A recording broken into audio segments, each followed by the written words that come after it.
Okay, good day everyone. We are from CURA, the Institute of Culture, Religion and World Affairs at Boston University. Today we will be interviewing our fantastic fellow partner Radha Sarkar.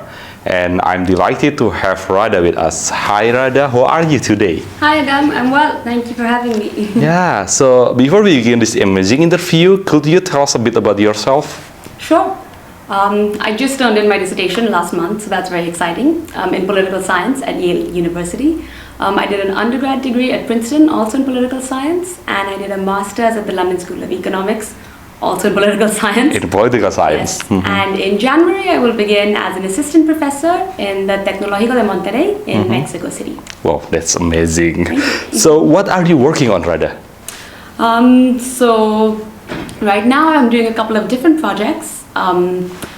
One that I think is very interesting is basically we take a lot of experiments that have been done in the last 5 or 6 years on questions of religion and politics, specifically about religious messages and political attitudes, political behaviors, and we kind of look across them to see if we find evidence that religious leaders can influence political positions.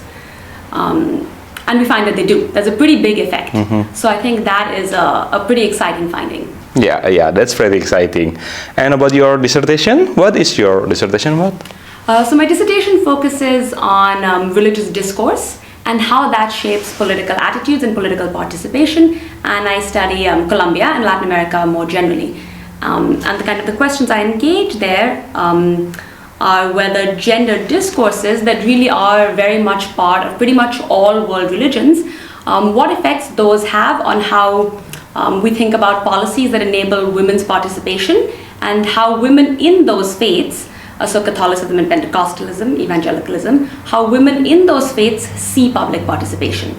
And what I find is that, quite surprisingly, Pentecostal women or evangelical women in Colombia are actually more eager to participate in public life because of prosperity theology, or the idea that men and women alike should participate and prosper in the public sphere. Okay. So that's a kind of a counterintuitive finding.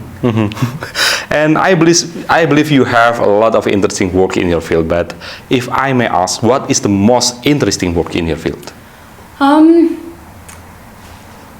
So I think something that we're seeing more of now that is very interesting, or that is exciting for me at least, is the fact that increasingly political scientists are taking religious ideas and beliefs seriously.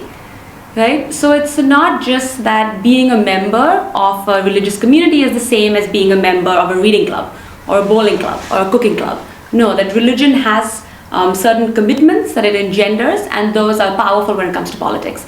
So I think people who use all kinds of different methods are increasingly delving into the role of religious beliefs in driving political behaviors. And I think that kind of movement in political science is very interesting. Okay, and if we talk about your publication, what is the most exciting publication you have? Well, it's not an exciting publication. I think actually it's a very gloomy publication. It's from a couple of years ago, and even though my dissertation work focuses on Colombia, that particular paper focuses on India, my home country, and in that I investigate kind of the politics of food and Hindu nationalism in the country. And I think in some ways it's the paper is prescient, it was prescient, and it tells us how the incumbent political party is really reconfiguring religious identity and food habits in the country. I think it's very sad, it's very exclusionary, it's also very worrying, but I do think it's an important work that is relevant today as well.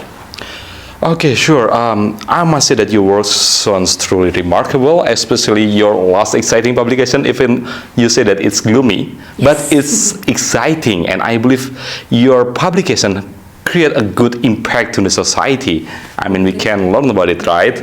So your contribution really makes us all proud, and if our audience wants to reach you, what is the best way to do so?